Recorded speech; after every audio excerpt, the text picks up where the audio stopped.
Hello guys, welcome to back Siddhartha academy YouTube channel पर आपका हार्दिक स्वागत है। यह वीडियो राजस्थान की सभी प्रतियोगी परीक्षाओं के लिए इम्पोर्टेंट होने वाली हैं। राजस्थान में जितने भी एग्ज़ाम होने वाली हैं, वीडियो, पटवारी, रीट, फर्स्ट ग्रेड और सभी प्रतियोगी परीक्षाओं के लिए इम्पोर्टेंट है। तो आज का हमारा टॉपिक्स है बल या फोर्स। तो जनरल साइंस की है क्लास है। इसका फर्स्ट क्वेश्चन है, द्रव्यमान और त्वरण के गुणनफल को कहा जाता है। द्रव्यमान और त्वरण के गुणनफल को कहा जाता है। द्रव्यमान को m से रिप्रेजेंट करते हैं, जबकि त्वरण को द्रव्यमान को m से, त्वरण को a से रिप्रेजेंट करते हैं। और m इंटू ए के गुणनफल को क्या कहते हैं? फोर्स कहते हैं, F। तो F बराबर होता है m इंटू ए। इस सूत्र है किसका? दाब का, आवेग, धक्का या थ्रस्ट, या ऑप्शन डी है बल। तो क्या है? F क्या है? फोर्स है, बल है, और बल को F से रिप्रेजेंट करते हैं। तो फर्स्ट क्वेश्चन का आंसर होगा बल। द्रव्यमान और त्वरण के गुणनफल को बल कहा जाता है। द्रव्यमान को m से रिप्रेजेंट करते हैं और त्वरण को a से रिप्रेजेंट करते हैं। तो F बराबर माँ, फादर बराबर मदर। तो ये फर्स्ट क्वेश्चन का आंसर हो जाएगा डी, बल हो जाएगा। सेकंड क्वेश्चन है, गति का दूसरा नियम किससे संबंधित है? दाब से, जड़त्व से, सी थ्रस्ट धक्का से, और डी है संवेग। तो गति का दूसरा नियम है, फर्स्ट नियम है जड़त्व का नियम है। गति का फर्स्ट नियम होता है जड़त्व का नियम, दूसरा होता है संवेग का नियम, तीसरा होता है क्रिया प्रतिक्रिया का नियम या संवेग संरक्षण का नियम। तो गति का द्वितीय नियम होगा, क्या होगा? डी, संवेग का नियम। तो क्या होता है? संवेग का नियम होता है। नेक्स्ट क्वेश्चन है, थर्ड क्वेश्चन है, न्यूटन का गति का दूसरा नियम है, किस पर आधारित है? फर्स्ट ऑप्शन है ए, क्या है? दो परस्पर प्रभावी वस्तुओं पर बलों के बीच संबंधों की व्याख्या करता है। दूसरा इसका आंसर ऑप्शन है जड़त्व के नियम से भी जाना जाता है। तो जड़त्व के नियम से भी जाना जाता है, तो ये गलत होगा, ये भी वाला गलत है। क्यों? जड़त्व के नियम से पहला नियम होता है, बल के प्रभावों को समझने में सहायक है। चौथा है ऊर्जा संरक्षण के नियम से भी जाना जाता है, ये भी इसका ऑप्शन गलत होगा। तो इसका करेक्ट आंसर होगा सी। तो न्यूटन का गति का नियम क्या करता है? बल के प्रभावों को समझने में सहायक होता है, बल के प्रभाव को समझाने में क्या करता है? सहायता करता है, गति का द्वितीय नियम। नेक्स्ट क्वेश्चन है, चौथा क्वेश्चन है, न्यूटन के गति के दूसरे नियम का समीकरण क्या है? इसका भी ऑप्शन मैंने, इसका आंसर पहले क्वेश्चन बताया था मैंने। तो इसका पहला ऑप्शन है ए, F बराबर एम सी स्क्वायर, F बराबर एम सी स्क्वायर, ये भी गलत होगा। F बराबर माँ, F बराबर ए पी, ये भी गलत ऑप्शन है। और F बराबर हाफ एम बी स्क्वायर, ये भी इसका क्या है? ये भी गलत होगा। इसका करेक्ट आंसर होगा बी, F बराबर माँ। तो क्या होगा? तो m क्या है? द्रव्यमान है, और a क्या है? त्वरण है। तो बल क्या होता है? द्रव्यमान इंटू त्वरण का गुणनफल होता है। इसका आंसर हो जाएगा F बराबर ma। पांचवा क्वेश्चन है, एक व्यक्ति स्थिर पानी में नाव पर खड़ा है, यदि वह नाव तट की ओर चलता है तो नाव की गति होगी। एक व्यक्ति है, स्थिर पानी है, तालाब या नदी हो सकता है, और वह क्या है? नाव में खड़ा हुआ है। यदि वह नाव तट की ओर चलता है, यदि वह नाव तट की ओर चलता है तो नाव की गति होगी। तो नाव गति की होगी। अब नाव क्या है? पानी में खड़ी हुई है, और व्यक्ति क्या होगा? नाव से तट की ओर चलेगा, तो क्या होगा? नाव तट से दूर चली जाएगी, स्थिर रहेगी, तट की ओर चलेगी, डूब जाएगी। तो क्या करता है? जब ये कौन से नियम पर आधारित है? गति के तृतीय नियम पर आधारित है, क्रिया प्रतिक्रिया नियम पर आधारित है। तो क्या होगा? जब व्यक्ति स्थिर नाव से, नाव तालाब या नदी में खड़ी हुई है और स्थिर नाव से जब तट की ओर क्या होता है? छलांग लगाता है, आता है, तो नाव तट से दूर चली जाएगी। इसका करेक्ट आंसर होगा ए। नेक्स्ट क्वेश्चन है, छठवां क्वेश्चन, निम्नलिखित में से कौन सा प्रकृति में कभी अकेले नहीं होता है? ऐसा कौन सा क्या है, जड़त्व, बल, संवेग, वेग, इनमें से कौन सा ऑप्शन ऐसा है जो कभी प्रकृति के अंदर अकेला नहीं होता? उसके लिए दो पिंडों का, दो कणों का होना आवश्यक है, जड़त्व, बल, संवेग, वेग। तो इसका करेक्ट आंसर होगा बी, बल। बल के लिए दो पिंड होना आवश्यक है, दो पिंडों के मध्य जब तक क्या होगा, अभिकर्षण या अपकर्षण बल नहीं लगेगा तब तक उसमें क्या नहीं लगेगा, बल नहीं लगता है। दो पिंडों के मध्य होने वाले खिंचाव को ही क्या कहते हैं, बल कहते हैं। और बल के लिए दो पिंड होना आवश्यक है, दो कण होना है, दो वस्तु, दो पदार्थ होना आवश्यक है। सिंगल वस्तु पिंड में कोई बल नहीं लगता है। तो इसका करेक्ट आंसर हो जाएगा बल। बल के लिए बल प्रकृति में कभी अकेले नहीं लगता है। नेक्स्ट क्वेश्चन है, 7वां क्वेश्चन है, सभी बलों में होता है। बल एक क्या है, सदिश राशि है। बल क्या है, सदिश राशि है, वेक्टर राशि है। अब ये क्या होते हैं, जो अदिश राशि होती हैं वे केवल परिमाण को व्यक्त करती हैं, केवल परिमाण को व्यक्त करती हैं, जबकि सदिश राशियाँ परिमाण और दिशा दोनों को व्यक्त करती हैं। तो सभी बलों में क्या होता है, इसका फर्स्ट ऑप्शन है परिमाण दिशा दोनों, घनत्व, सी दिशा, डी परिणाम। तो करेक्ट आंसर होगा परिमाण और दिशा दोनों। सभी बलों में परिमाण दिशा होते हैं। बल एक सदिश राशि है, वेक्टर राशि है और ये परिमाण और दिशा दोनों को व्यक्त करता है। क्वेश्चन नंबर 8वां है, 1 किलोग्राम इंटू 1 मीटर प्रति सेकंड स्क्वायर को कहा जाता है।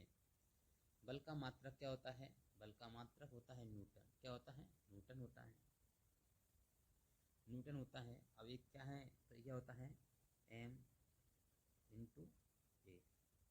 तो m को क्या करते हैं, m को किस में नापते हैं, kg में नापते हैं, और द्रव्यमान को मीटर और त्वरण को मीटर प्रति सेकंड में। तो क्या है, ये मात्रक है किसका, तो किलोग्राम मीटर प्रति सेकंड। तो F बराबर होता है माँ, तो क्या होगा, 1 न्यूटन होगा। क्या होगा 1 न्यूटन होगा। तो 1 kg इंटू 1 मीटर प्रति सेकंड उसका जाता है 1 न्यूटन, 1 कूलाम, 1 पास्कल, 1 जूल।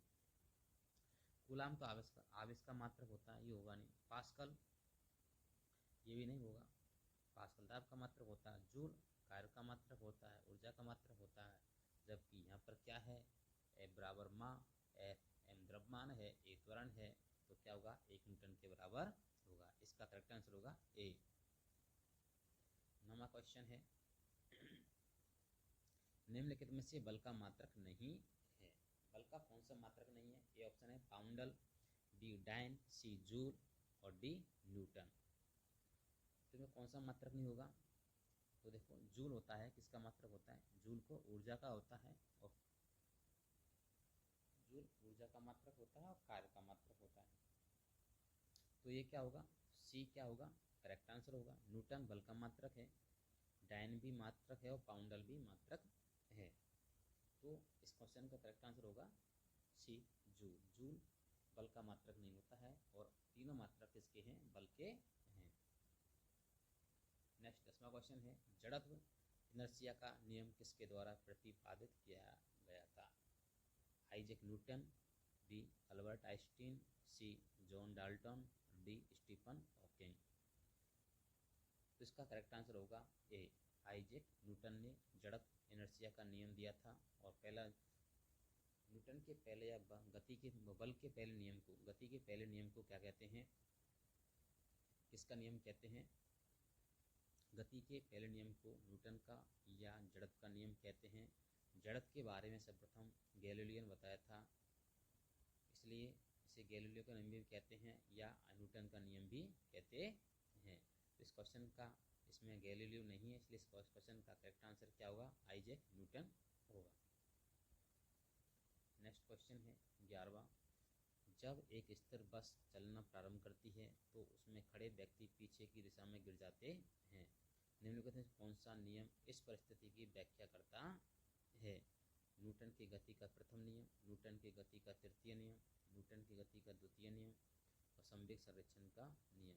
जब एक स्थिर बस है, क्या है, स्थिर बस है, अब जब स्थिर बस चलना प्रारंभ करती है तो उसमें खड़े व्यक्ति पीछे की दिशा में गिर जाते हैं। अब बस क्या है, खड़ी है और जैसे स्टार्ट होगी पीछे की ओर धक्का लगता है, और धक्का लगना किसका है, जड़त्व के नियम पर आधारित, गति के प्रथम नियम पर आधारित होगा। तो इसका करेक्ट आंसर होगा न्यूटन के गति के प्रथम नियम के अनुसार। नेक्स्ट क्वेश्चन 12वां क्वेश्चन है, जब बंदूक से गोली छोड़ी जाती है तो बंदूक विपरीत दिशा में धक्का लगाती है, यह न्यूटन के नियम का उदाहरण है। ये न्यूटन के कौन से नियम का उदाहरण है? अब देखो, जब बंदूक द्वारा गोली छोड़ी जाती है तो बंदूक पर पीछे की ओर बल लगता है। तो एक बल आगे को लग रहा है, एक बल पीछे की लग रहा है, उसका क्रिया बल और प्रतिक्रिया बल दोनों लग रहे हैं। और क्रिया और प्रतिक्रिया बल का कौन सा नियम होता है? पहला नियम होता है जड़त्व का नियम, ये न्यूटन का प्रथम नियम। दूसरा होता है संवेग का नियम, तीसरा है संवेग संरक्षण का नियम या क्रिया प्रतिक्रिया का नियम। तो इसमें क्या हो रहा है, एक क्रिया बल, दूसरा प्रतिक्रिया बल लग रहा है। गोली पर क्रिया बल लगेगा तो बंदूक पर प्रतिक्रिया बल लगेगा। तो क्रिया प्रतिक्रिया बल लग रहा है तो यह कौन सा नियम होगा? गति का तृतीय नियम होगा। नेक्स्ट क्वेश्चन है 13वां, निम्नलिखित में से दूरी पर कार्य करने वाला बल नहीं है। और दूरी पर कौन सा मतलब बल कार्य नहीं करता है? गुरुत्वाकर्षण बल कितनी दूरी पर हो उस पर बल कार्य करेगा, तो इसका ये तो करेक्ट आंसर होगा इसका ये। चुंबकीय बल के लिए कोई स्थिति समान स्थिति नहीं चाहिए, चुंबकीय बल दूर से भी कार्य करता है, पास होने जरूरी नहीं है। विद्युत बल क्या होता है? विद्युत चुम्बक बल होता है, इसमें विद्युत चुम्बकीय बल होता है, ये भी दूरी पर कार्य करता है। जब घर्षण बल दूरी पर कार्य नहीं करता है। घर्षण बल के लिए दो सतह होना आवश्यक है। जैसे ब्लैक बोर्ड पर चौक के द्वारा लिखना, कॉपी पर पेन के द्वारा लिखना, है ना। जब हम चलते हैं तो चप्पल और क्या है, जमीन के मध्य जो क्या है, दो सतह हैं, दो सतहों के मध्य लगने वाला बल होता है घर्षण बल। और घर्षण बल क्या लगता है? दूरी पर कार्य नहीं करता है, ये क्या करता है? पास सतहों पर कार्य करता है। तो इस क्वेश्चन का करेक्ट आंसर होगा सी, घर्षण बल। घर्षण बल के लिए क्या होती है? दो सतह पास होनी चाहिए, जबकि गुरुत्वाकर्षण बल, चुंबकीय बल और विद्युत बल के लिए दो पिंड कण दूर हो सकते हैं, पास होना कोई आवश्यक नहीं है। जबकि घर्षण बल के लिए दो कण या दो वस्तुएं या दो सतह पास होना आवश्यक है। तो इस क्वेश्चन का करेक्ट आंसर होगा सी होगा। 14वां क्वेश्चन है, निम्नलिखित में से कौन सी वेक्टर सदिश राशि है? सदिश राशि कौन सी है? तो वे राशियां जो परिमाण और दिशा दोनों को क्या करती हैं? व्यक्त करती हैं, उन्हें सदिश राशि कहते हैं। वे राशियां जो केवल परिमाण को व्यक्त करती हैं उन्हें क्या कहते हैं? अदिश राशियां कहते हैं। क्योंकि देखो, बल फर्स्ट ऑप्शन है बल, बी है चाल, सी तापमान और डी है ऊर्जा। ऊर्जा, तापमान और चाल, इसके करेक्ट आंसर क्या होगा? रॉन्ग आंसर होंगे। ये क्या है? अदिश राशियाँ। तीनों कौन सी राशियाँ हैं? ये अदिश राशियाँ हैं। जबकि ये क्या है? ए क्या है? बल है, सदिश राशि होती है, वेक्टर राशि होती है। इस क्वेश्चन का करेक्ट आंसर होगा ए। 15वां क्वेश्चन, कंघी को सूखे बालों में रगड़ने से उस पर कागज के टुकड़े क्यों चिपक जाते हैं? अब देखो, कंघी को सूखे बालों में रगड़ो, उसको रगड़ने के बाद उस कंघी से हम छोटे छोटे क्या होते हैं?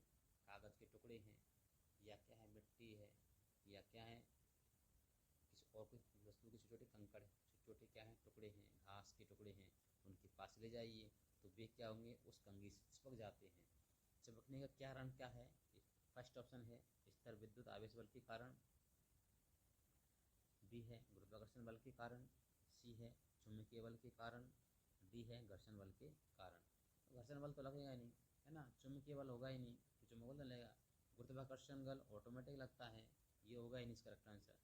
तो इसका क्या आंसर होगा? स्थिर विद्युत आवेश के कारण। जब हम क्या करते हैं, दो वस्तु को आपस में रगड़ जाती हैं तो उसमें स्थिर विद्युत आवेश हो जाता है, बस क्या होती है? कंघी आवेशित हो जाती है। कंघी आवेशित होने के कारण उस पर क्या होते हैं? कागज के टुकड़े हैं, उस कंघी से चिपक जाते हैं। तो स्थिर विद्युत आवेश के कारण कागज के टुकड़े कंघी से चिपक जाते हैं। इस क्वेश्चन का करेक्ट आंसर होगा ए। 16वां क्वेश्चन है, गति के नियम, तीन नियम इनमें से किसके द्वारा प्रतिपादित हैं? गति के तीनों नियम अरस्तु के द्वारा नहीं, गैलीलियो के द्वारा नहीं, तीसरा चौथा है एडिशन नहीं।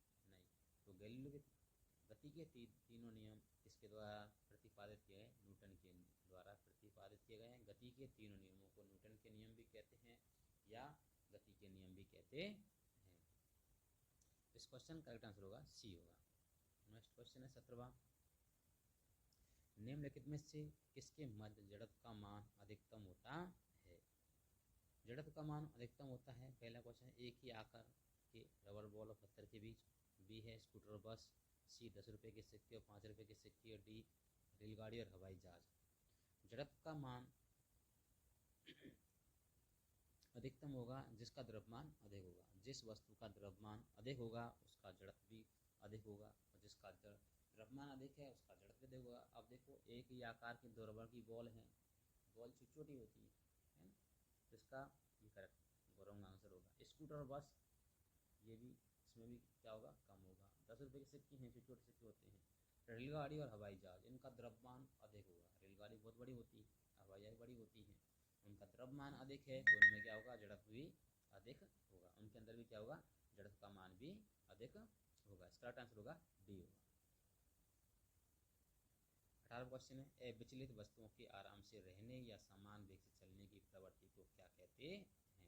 अविचलित वस्तुओं को आराम से रहने या समान रूप से वेग चलने की प्रवृत्ति को क्या कहते हैं? बल, जड़त्व, संवेग, ऊर्जा।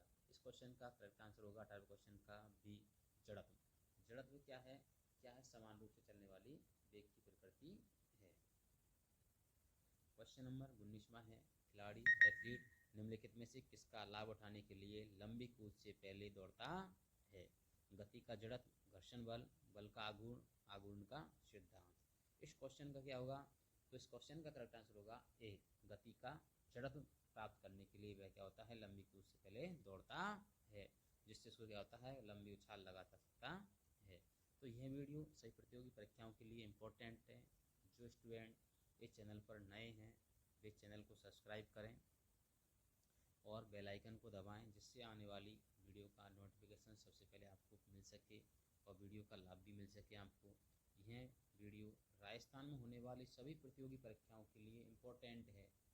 जनरल साइंस की क्लास है यह, patwari, video, jail Prahari, Rajasthan police, RAS, है ना, तो सभी एग्ज़ाम की दृष्टि से इम्पोर्टेंट है। एक बार ज़रूर इसका गहनता से अध्ययन करें और अपने मित्रों एवं दोस्तों को इसको भी शेयर करें, ज़्यादा से ज़्यादा शेयर करें, लाइक एवं कमेंट भी करें। नेक्स्ट क्वेश्चन होगा, 20वां क्वेश्चन है, निम्नलिखित में से न्यूटन का कौन सा गति के नियम, लॉ ऑफ मोशन, दीवार पर फेंका हुआ गेंद क्यों टकरा कर वापस लौटता है, किसके संबंध में व्याख्या प्रदान करता है?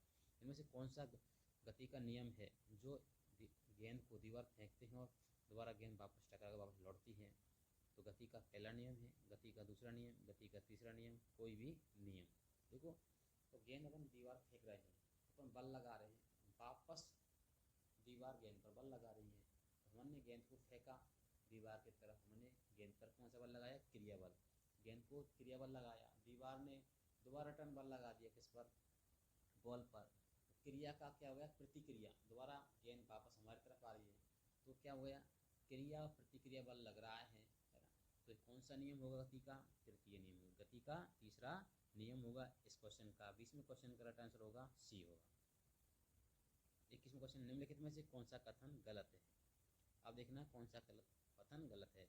जब एक बस अचानक रुकती है, बस चल रही है अचानक रुकती है, तो बस में बैठे एक यात्री को पीछे की ओर झटका लगता है। अब देखो, आपने बस में सफ़र किया होगा, बस हो, कार हो, है ना, कुछ भी हो, या मोटरसाइकिल चल रहा हो, अचानक ब्रेक लगाते हैं तो आपका क्या होता है, शरीर के आगे की ओर झुकता है, पीछे की ओर झुकता है, बताओ, आगे की ओर झुकता है। जबकि इसमें पहले ऑप्शन ही बता रहा है कि पीछे की ओर झटका लगता है, तो इसका यही पहला ही ऑप्शन क्या होगा, गलत होगा है। और क्वेश्चन पढ़ के देख लेते हैं। ये व्यक्ति चलती बस में से कूदता है तो वह गिर जाता है, सही बात है ये। जब घूर्णन करता हुआ ये पंखा बंद हो जाता है तो सबको, तो यह कुछ समय तक घूमता रहता है, सही बात है। जब एक बस अचानक रुकती है तो बस में बैठे यात्री आगे को झुक जाते या पटक जाते हैं, सही बात है। इसका ये वाला आंसर क्या होगा, गलत होगा, और इसका यही गलत वाला ही ऑप्शन क्या है, सही है। गलत पूछा है तो ये भी क्या होगा, सही होगा। 22वां है, रॉकेट लॉन्चिंग कौन से नियम पर आधारित है? रॉकेट क्या होते हैं, लॉन्चिंग होते हैं, वो गति के कौन से नियम पर आधारित होते हैं? वो क्या होता है, रॉकेट लॉन्चिंग होता है संवेग संरक्षण के नियम पर आधारित होते हैं। और गति का तीसरा ही नियम संवेग संरक्षण का नियम होता है या क्रिया प्रतिक्रिया नियम होता है। तो न्यूटन का गति का प्रथम नियम तो कौन सा होता है, जड़त्व का नियम होता है, दूसरा संवेग का नियम होता है, तीसरा होता है संवेग संरक्षण का नियम या क्रिया प्रतिक्रिया नियम। तो रॉकेट लॉन्चिंग कौन से नियम पर आधारित होता है? गति के तृतीय नियम पर या संवेग संरक्षण के नियम पर आधारित होता है। करेक्ट आंसर होगा ए, गति, न्यूटन का गति का तृतीय नियम।